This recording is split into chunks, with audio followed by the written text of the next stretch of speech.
നമുക്ക് sweet corn പുഴുങ്ങുവാണ്. ഇതിൻ്റെ മണ്ടയിൽ വേറൊരു സാധനം കൂടെ വെക്കാം കേട്ടോ.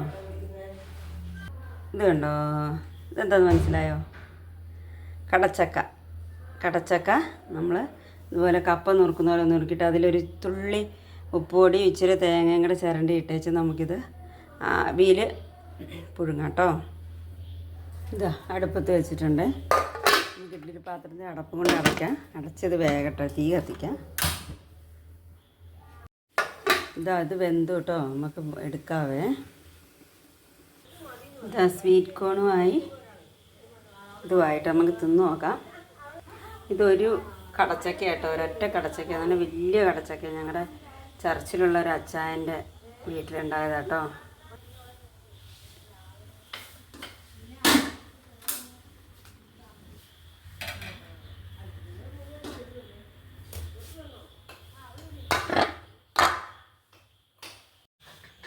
വേണ്ട, ചൂടാറിയ ഒരു കഷ്ണം എടുത്ത് നമുക്ക് കഴിച്ച് നോക്കാം കേട്ടോ. നോക്കിയോണേ, വേണ്ട,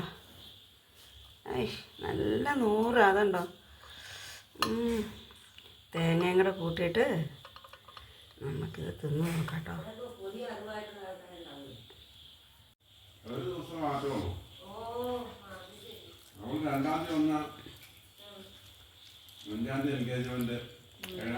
നല്ല പിന്നെ അവർക്ക്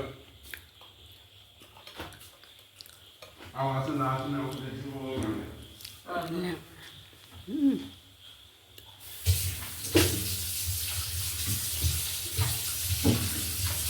അങ്ങനെ ആസ്വദിച്ച് കഴിക്കണം കേട്ടോ. അല്ല നമ്മൾ ഇങ്ങനെ വെച്ചിട്ട് അങ്ങനെയല്ല, നമ്മൾ ഭക്ഷണമൊക്കെ നല്ല ആസ്വദിച്ച് കഴിക്കണം. ഞാനങ്ങനെ കഴിക്കുന്നത് കേട്ടോ. അപ്പം ഇങ്ങനെ ഉണ്ടാക്കി കഴിക്കാത്തവർ ഉണ്ടാക്കി കഴിച്ച് വെക്കുക, നല്ല രുചി കേട്ടോ.